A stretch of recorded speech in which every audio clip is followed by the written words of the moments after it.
Hello, friends. On this glorious day in drink history, my guest is Andrew Friedman of Liberty Bar in Seattle. Mr. Friedman founded Liberty Bar in 2006, which has a sensational selection of spirits and is a must-visit bar whenever you're in the area.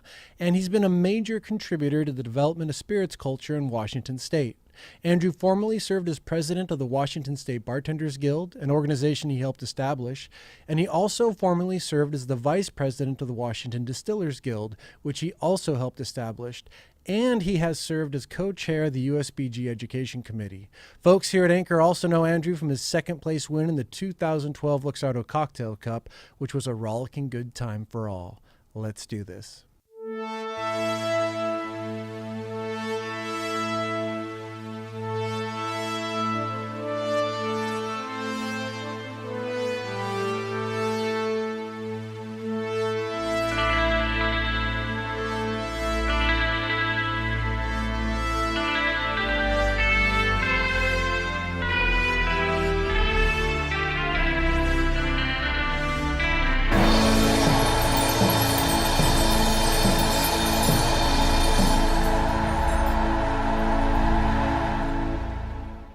This episode of the Educational Drinking Show is sponsored by Westland Distillery, which proudly makes American single malt whiskey.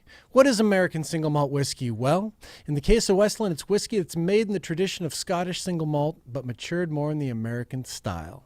The Westland core range includes a sherry wood, a peated malt, and of course the flagship American oak. And these guys have been making waves in whiskey culture, with Whiskey Magazine naming them their 2016 Craft Producer of the Year.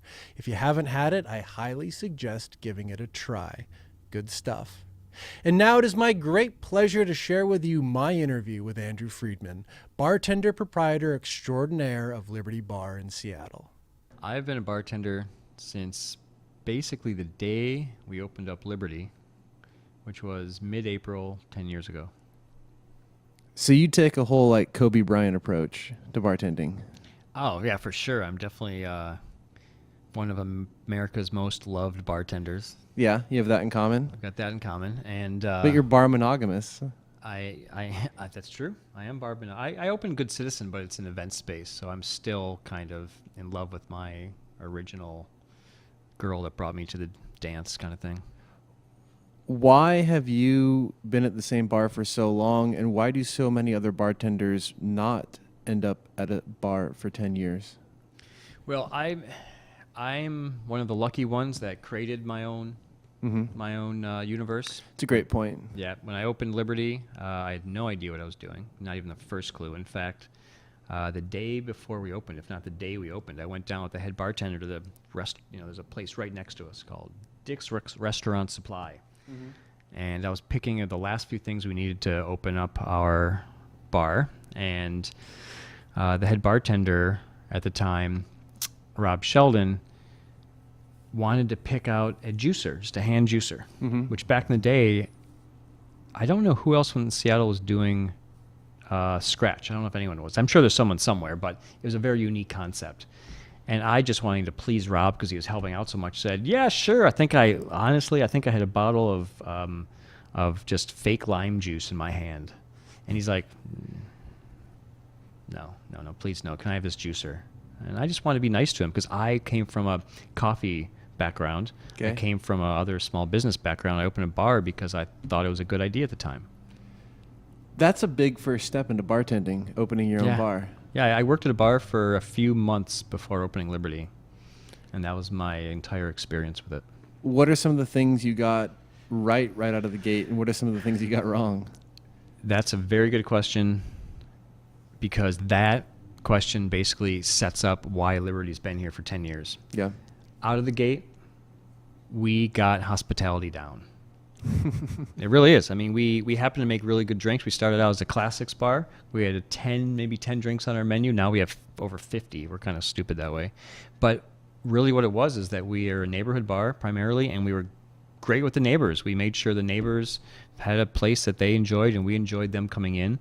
And it just so happened that because we enjoyed it, one of the local papers, their staff came in all the time, and then they really enjoyed it and wrote about us all the time. And that, without recognizing that hospitality is what we do, and it's so often said these days with lots of hashtags, we wouldn't have stuck around. It wouldn't have worked. We just knew that hospitality was what we enjoyed doing, and all of us were thankfully half decent at it. Was that a conscious decision to make hospitality a priority? Yes, but not as I didn't know how important it was. Yeah. For sure it was, no question. But I didn't know the effect that great hospitality has on a starting business because I'd never done it. How did you make hospitality pragmatic for your staff beyond the obvious? There is a training that we do at Liberty with new people that says you come in as a barback. No one comes in as a bartender. And quite simply, there's, it's going to sound silly still to this day, but there's the what would Murray do rule. Mm-hmm. Murray Stenson, one of the great bartenders in America of the modern era. And when we first started, he was the guy that all the bartenders back in those days really looked up to. Mm-hmm. He was bartending. We got to see him all the time. We got to watch him all the time. We got to learn from him just by osmosis, just by sucking in all the stuff that he was doing and saying, oh, that's cool. Mm-hmm. We didn't really know, we didn't recognize then how special it was. We just really enjoyed watching someone so good at their job and then just out of respect carrying that torch. So we basically, if all our new bartenders came in, we just said, hey, here are the basic ground rules. You're a nice person. That's why you were hired. Continue to be a nice person, and let's learn about spirits, cocktails, history, coffee, and how to do tastings. Let's see, this is cask number 52, single barrel of Westland. We said, let's learn about this. Mm-hmm. And we tasted, and the staff would talk about it. So we're going to do that right now. Cheers. Yeah. I wanted to get Murray onto the podcast. Booking him's like booking, I think, Bill Murray into a movie. That's about right. He's just kind of off the grid, and it just you needs call to happen. and then see what happens, and if he takes your call, yeah. For folks that don't know, can you create a little bit of context about who he is and his contributions to the Seattle cocktail scene and cocktails in I think, generally in the United States? Yeah, for sure. I'm going to do it lightly because one of the reasons why he's so hard to talk to is because he doesn't at all like the limelight. Mm-hmm. In fact, there's the limelight when Zigzag won all the awards that kind of drove him out of Zigzag where he'd been for years mm-hmm. and really not enjoying the limelight. But Murray is kind of, he's incredibly present. When you are there with Murray, you feel like literally like these lights are shining on us. Uh-huh. If he walks over to you, you feel like there's a spotlight on you. And you don't know why. It's nothing he does in particular. It's just he's just so natural at being present. And when he's making drinks, he's talking to you, he's flirting with someone over here, he's discussing history or some specific bottle, grabs a bottle right in, he's making a drink, you might grab a bottle, pour it for someone over here and finish up. And that kind of lesson that we got to see every day really sinks in. No ego at all. And when somebody, quite honestly, when someone new would come to town or there'd be a young bartender that would have some ego, as the industry started to rise, some star tenders, that thing never happened 10 years ago, really, mm-hmm. at least here in Seattle. So when that kind of happened, someone would quietly say to that person, Murray wouldn't do that. And mm-hmm. that was meaningful. So as the legend of Murray kind of spread, as reps came here and sat down with him and said, wow, this guy really is what we hear he is, it kind of got around that this guy is someone to see and to emulate, because what he's doing is pretty special. And there's other people. There's some great people in Boston I've heard of and met, and a few other cities here and there. And different cities have their Murray. He just happened to be here because a lot of writers came to town and said, wow, this guy's the real deal. And as bartenders started to believe their press, here's a quiet guy that's been doing it for a long time that did it better. Wow. So you open Liberty Bar, you get the hospitality right, and you start learning about the liquid in the glass. How did you evolve into the bartender you are today from that starting point? Well, it's a good question. Because I started off not knowing a thing about spirits, I opened the bar.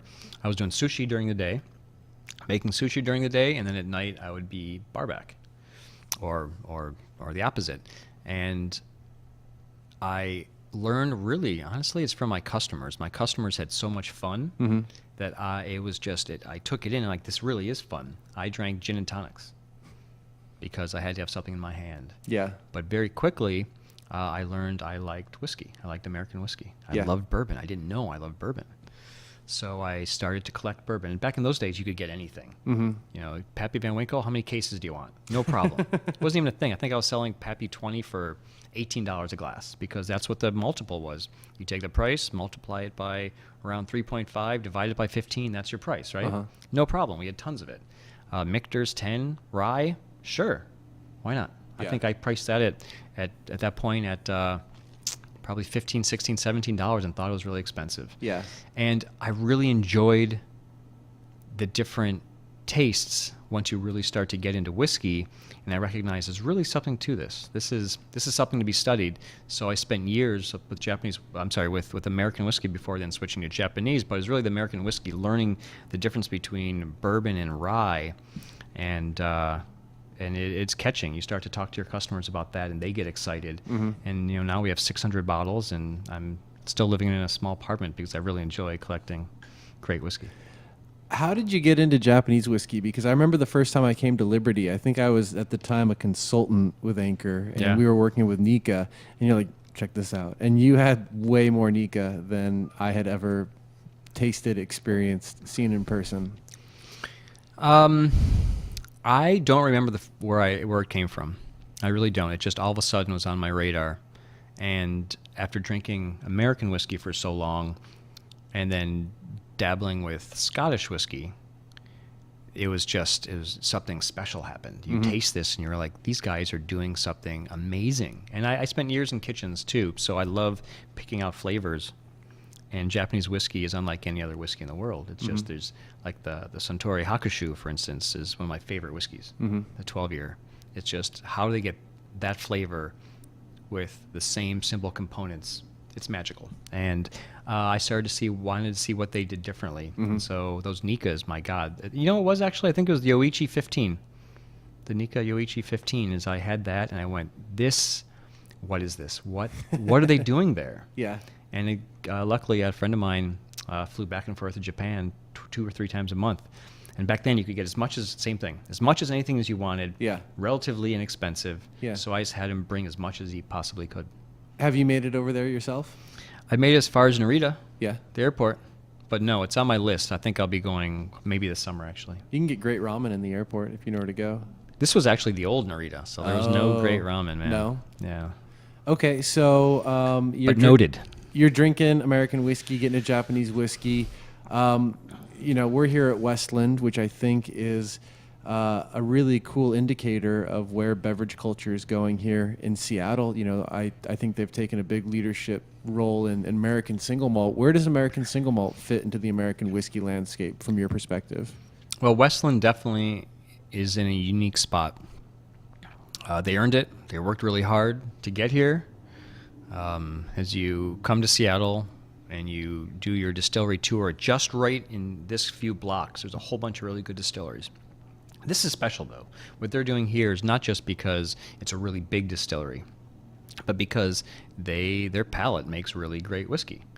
What Matt's doing in there is just really special. And this one, for instance, we're looking at cask 52 cask strength. It's probably, I'm not sure, release date 2014. So this is only like 2 years old at that point, maybe. Excellent whiskey, right? Very few people can make in 2 and some years such excellent whiskey. 53-gallon barrels, aged appropriately. And what they do here is unique to not just Seattle, but everywhere, because they don't rush anything. There's no small barrels. You know, they don't quarter barrel it. There's no Emperor's New Clothes whiskey where everyone pretends to like it. It just is really good stuff. And this is the model for nationally, because single malt is still unique to America. People get surprised all the time when I pour them Westland at Liberty, and I say this is American single malt to Scotch people, because I'll do, a flight of 3 or 4 whiskeys. When they say they want to try something, I'll always include a Westland, and they'll say, American? And it's going to be a few years till people really stop going American. How do you explain American single malt as a category to people that aren't familiar with it? I start with Scotch whiskey. I talk about Scotch whiskey for the people that enjoy it or know about it, and then I simply pivot to say, the Americans are getting it too. It's just a different grain, it's a different mash bill, and then you have to explain a mash bill, just a combination of grains or different toasts of grains, and just let people in their brain kind of recognize that American whiskey isn't just bourbon. Mm-hmm. It isn't just rye, which many people now are figuring out still. And now we're talking about barley. Yeah. And you think that American single malt has a place in kind of the pantheon of great American whiskey categories? Absolutely. It's going to take another decade before we start to see the same quality more often. Mm-hmm. But some of, I keep picking on Westland here, but some of the Westlands we've had are just as good as a lot of that's coming out in Scotland. Looking around the States, St. George has had some crazy great single barrels come out and such. And there's a few others that have done it. But it's, a single grain whiskey done well is difficult. Mm-hmm. With bourbon, you get to have a combination of grains, and you get to have new barrels and a lot of tricks to make it really good. With a single grain, you better get that distillate right, and you better get the right barrel, and you better age it just right, because there's a lot of things that could go wrong because you don't have that range of initial components that grow. Can you contrast the drinking culture here in Seattle from the time you began Liberty Bar to today? I would say drinking in Seattle has changed a great deal. I happened to open up at just the right time. When I opened up, there was Zigzag, and I'm sure there's someone else I'm forgetting. Some hotel bars were doing a good job, but really we just happened to come upon a good time. It was before there was an Imbibe magazine. It was before people were really loving going into a bar and having a bartender be, in effect, a chef, a creative person. Since then, you can't open a restaurant in Seattle without having a creative, interesting bar menu. Mm-hmm. It's now part and parcel to what a restaurant needs. There's a saying, I doubt I invented it, but the better the chef, the worse the bar. Mm. For years, you'd go into these great restaurants, and there'd be some guy in the corner, they stuck in the corner to make martinis. Yeah. Chef didn't care. Now, chefs recognize that they have to spend time paying attention to their bar, paying attention to their bartender, because the bartender was the person that was, underneath and behind the busser. The bartender had to get out of the way of the busser back in the day. Now you go to a place like Canlis. I hope you're going to go to Canlis while you're in town. They just redid their entire bar program. One of the best restaurants in America had a 4-person bar, and they had to take care of their entire restaurant. Is that the kind of place you can drop into for a drink? Absolutely, yeah. Go to Canlis and just walk into the bar. I would suggest not wearing shorts, but you don't need a reservation. You can just walk in and sit at the bar, and they are, they're pros. Hospitality is their thing, and it's the kind of place that has recognized we need to do more for spirits and cocktails. Their head bartender is an amazing bartender. I remember him years and years ago. He had a still on his bar, operating on his bar. Of course he did. Of course he did. He literally is operating a still on his bar until the Liquor Control Board came and said, you can't do that. He's just a really, and all of them there's a few different bartenders there, and they're great. So it's changed a lot. You have to have a good bar program. You have to have a diversified spirits collection. You can't have 2 gins, and they can't just be Tanqueray and brand X, whatever X is now. You have to have interesting product. You can't just have Jack Daniels and Canadian whiskey. You have to have a few local, and that's the biggest thing about Seattle, I guess, as I drone on here. Seattle has more distilleries operating than anywhere else in the country by far, and you have to have local products. Mm-hmm. That's amazing. It is amazing. It's shocking. Yeah. And they're good too. In fact, there's so many good products that we're having a problem because how do you stock that much good stuff? And it's crazy because, as I recall, you couldn't even distill legally in Washington as a craft producer not that long ago. Yeah, a group of about 15 now, maybe 20 of us, I don't even know how many, 6 years ago now, went down to Olympia and argued how to set up a state for distillers. It's only been 6 years? It's only been like 6 years. It can't be much more than that. I'd have to ask, but it can't be much more than that. And the state finally said, okay, we'll make it relatively easy for distilleries, and it blew up. I don't know if anyone knows why. It'd be interesting to talk to some of the people. Like down the street here is Copperworks, another astoundingly great, beautiful distillery that makes great spirits. They were beer brewers that moved into the distillery business. Beautiful space. Right up here, we have 2 Bar, just a few blocks away. Across the street, there's Glass Distillery. down the street here is, well, just so many. I could just go on and on because there's so many great. So Letterpress, for instance, makes probably the best American limoncello. So it really, you have to have local products, but it's difficult to pick because most people don't have 600 bottles. Yeah. You know what was cool about Seattle? I mean, I grew up here, and when I was 19, I could go to Vancouver and have cocktails. Yeah. And I was so excited when I was 19 to go drink in a real bar. Yeah. And I think I went to like the Sheraton thinking it was going to be the greatest drinking experience of my life, and I was so let down. But it was something that was just accessible because it was only a couple hours away. That's what people knew. I mean, let's talk about Jon Taffer. if you're going to get me in trouble today, let's do that. That is still what people think about drinking in much of the state. As everyone's aware, Jon Taffer, this last few weeks, has made a few little mistakes. He said there's mescaline in mezcal. He mentioned that perhaps when you make a Manhattan, it has to have a nuclear cherry, and you muddle the orange in there in the glass.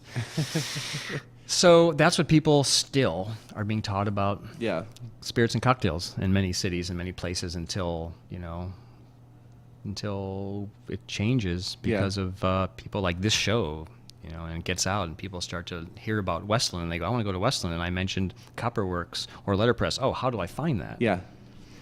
I get the sense that you've played an active role in helping, you'd mentioned, the whole distillery and legislative stuff there, but just helping develop bartenders, getting involved with USBG. Can you talk about your activity here in the local scene, helping it develop? Yeah, it was just like everything else that happened years ago. It just happened. A group of 6 of us, who many of us didn't know each other, got together because we were all making our own bitters or liqueurs or this and that. And we all got together one day. And one person or 2 people said, hey, let's all get together. And we met each other and went, this is really cool. It was Keith Waldbauer, who now works with Kathy Casey. And it was Andrew Borer. And it was Eric Witso, who's now the head distiller at Sun. And Kevin Langmack, who's bartending. It was just a bunch of us got together and just said, this is kind of cool. Let's do this more often. We didn't know what a bartender guild was. We just got together. We started to learn that there was such a thing we can do. Portland had done it first. So if Portland does something first, we better friggin' do it. Yeah. So we started the Washington State Bartenders Guild, and it was just such nice people that it just naturally turned into a very comfortable collection of people enjoying spirits and cocktails. Is that a part of the USBG? Now it is. We didn't join for years, but we finally joined, and it's now part of the USBG. And as I understand it, there's been some big local developments here in terms of minimum wage, and that's having a big impact on bars and restaurants. Not yet. The minimum wage is going to be $15 an hour in another number of years. Oh, okay. So right now, for most small businesses, it's only gone up $1 and a little bit. Okay. So it's not really affected anybody yet. At around $13 an hour, in another few years, you'll start to see some attrition. You'll start to see it really hurting the really small business, the person that's a mom and pop, the person that makes $50,000 a year, maybe. Keep in mind, in our business, we make 2 to 5%, maybe 7% if it's a big corporate structure, right? So 2 to 5% we make. So when our payroll goes up, which is usually most businesses' second largest expense, when our payroll goes up by 40, 50, 60%, that's going to have a difficult result to a lot of people who are just on the edge, just earning enough to make their living, to employ lots of people. But we'll see. We'll see how it shakes out. Obviously, I'm on record for being somewhat cynical about it. I think definitely people need to get paid more. But we have to make sure that people have jobs so they can get that. So, but it is happening. It's just going to be a gradual thing. Yeah. What insights do you have in terms of how that all came about, and what have you learned from the process, and what might other bartenders in other markets and bar owners learn from what's happened here? The number one takeaway is you can't stop it. So give up. If you promise someone a free puppy and they want a free puppy, that person's going to love you. And that's what $15 an hour is. It's promising something, the most wonderful thing. Who doesn't want more money? If you don't want to give people more money, you're obviously a terrible person, and you and Donald Trump hang out. The problem is that the basic economics of small business operation, the nuance of that is lost. And the people that are taking advantage of this call to a new minimum wage are people that don't care about the nuance. They want to get their agenda, and they have an ideological push, an incentive to not tell the whole story. Mm-hmm. Man. Yeah, it's a huge issue. It's hard to discuss in any small amount. Just, I say to other people, just, watch what happens first. We've already seen that service charges don't work. Mm-hmm. How many places have we seen now that employed service charges on their menus and have had to step back because their business is almost closed? Mm-hmm. So no one knows how they're going to go about, except for simply at some point it's just going to be raising prices. And that'll take years, and it'll be a balancing out. Places will go out of business, and some will come back in as they're able to. People don't mind having a $9 old fashioned or well drink at a normal bar, where cocktail bars will end up being 12. Yeah. Maybe not 12. We'll see. But What inspires you about the work that you do today at this stage in your journey as a bartender? for me, it really is building. Bars are communities. Bars are families. Mm-hmm.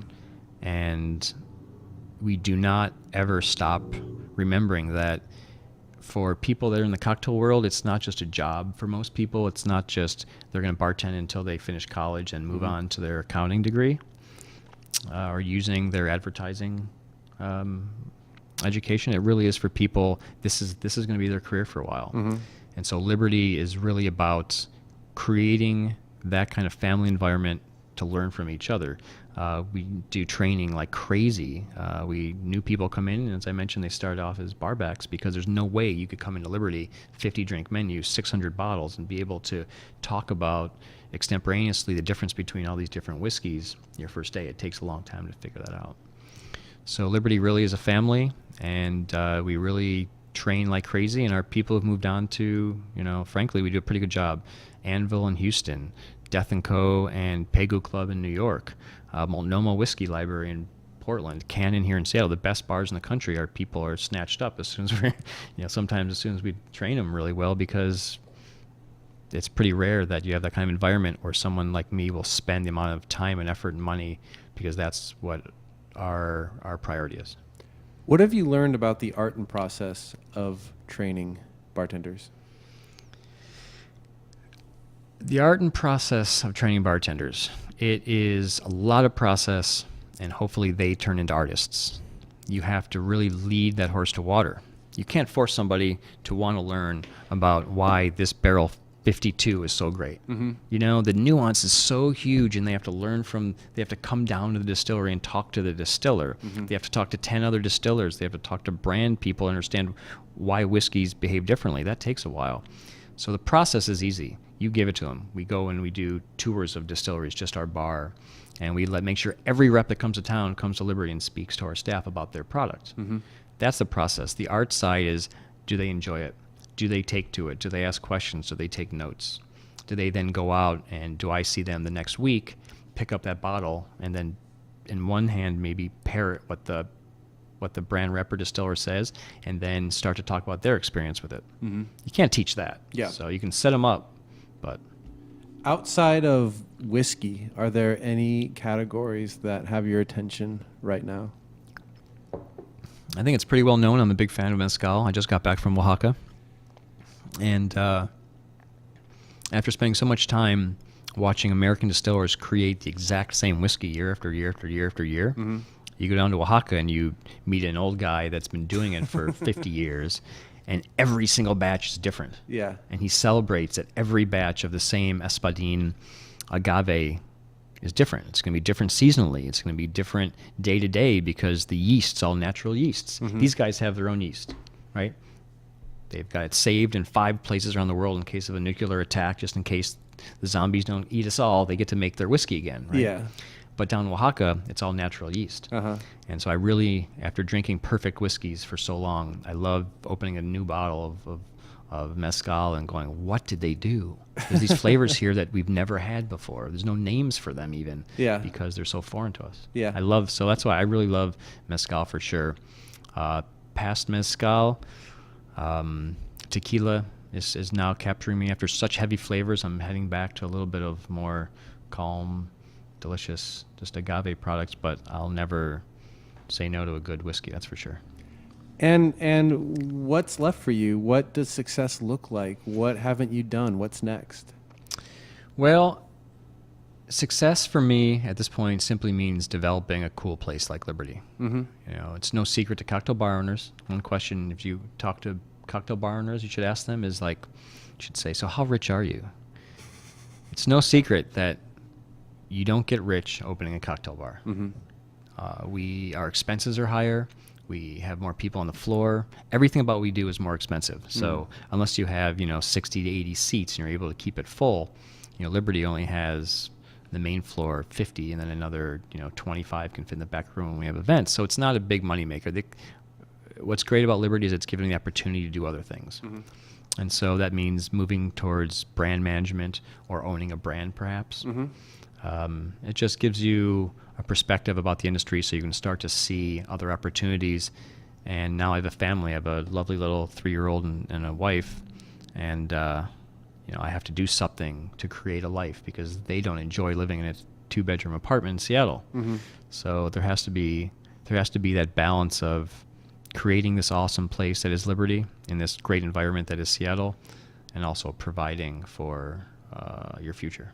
So you have an interest in getting into the production side and brands and so forth? Absolutely. It's top secret though, man. Top secret? Top secret. Top secret. Yeah. Is there anything that we didn't talk about that's on your mind these days? I would say I love hearing, like, when your show is on and you interview people from all over the country and you ask some of the same questions, hearing how other people respond to some of the same questions. I wish I had some examples, but other cities do things differently. San Francisco is a very different cocktail city than is Seattle. LA is totally different than the both of us. Absolutely. LA did it. San Francisco did it before us. Mm-hmm. Seattle and Portland kind of grew up together. LA's just come up in the last few years, but they've taken over. They have so much great people there, and the bars are so excellent. So I would say that, just watching your show and hearing what people do. I mean, Facebook is nonstop about interesting things people are doing, and sometimes not so interesting things that people are doing. So, watching what the rest of the country does and adjusting what you do in your career, taking the great things and adding them, taking the terrible things and making sure you don't replicate them. Mm-hmm. I'd say that is one of the most interesting things for me as I move forward. So people are really getting sick of me talking about this, but I'm going to say it again, and Do it continues to blow my mind. Do it. Hospitality. Yeah. It has been the absolute common thread in every conversation. Well, partially it's because you have to say it. But that's what I thought. I thought it was one of those... How many people have said, I'm so honored that you have me here today. Well, you shouldn't be honored. If I did a good job and it caused you to think that I was interesting enough for one reason or another, I'm not honored to be here. I'm stoked. I'm very happy that I could talk to you. For instance, because of this industry, I get to travel around the country, and at Tails I see people. I get to see you now in Seattle. Yeah. So, it's hospitality is number one, and we all have to get reminded, but it's almost like that humble brag. Like, how can I explain to people that I was more humble than everybody else in this situation? And it balances out. Yes, hospitality. Without hospitality, you're stuck as a star-tender in a bar that's going to make it 2 years. Mm-hmm. And with hospitality, you last a decade. And you never forget that customer. I have a sign on Liberty that says, everyone's fighting their own battles. You go to a table, you're stoked to talk about Westland whiskey, and the person's a jerk to you. Well, first of all, I say to people, do you know that person? Like, if my staff's upset about it, do you know that person? No, not at all. Why do you care if someone you don't know was rude to you? This isn't high school. Mm-hmm. They didn't go to high school with you. You don't have to be upset about someone's being rude to you. That person, maybe something terrible happened to them that day. Yeah. So hospitality just means looking at what someone's doing and recognizing what experience do they want to hear. There's a place in D.C. that is a great restaurant I hear that's just outside of D.C. And when they walk in the door, the first person that speaks to them gives them a carnation. But there's different color carnations. And the first person is so attuned to judging what they want is that there's a different color carnation to that person's mood. So every staff member knows, oh, that person's got a a subdued color, however they color code it. That person wants to be left alone and just be taken care of. And that's the kind of thing that I try and talk about with people when I do classes on cocktails. I always talk about hospitality. A monkey or a computer can make a perfect Negroni, theoretically, right? So why is someone going to come into my bar and get a Negroni? Because hopefully the experience is special, and we enjoy that experience too. So, hospitality is number one, but don't get too caught up in it because, in the end, we're just people they're giving money to get a drink. Yeah. Right?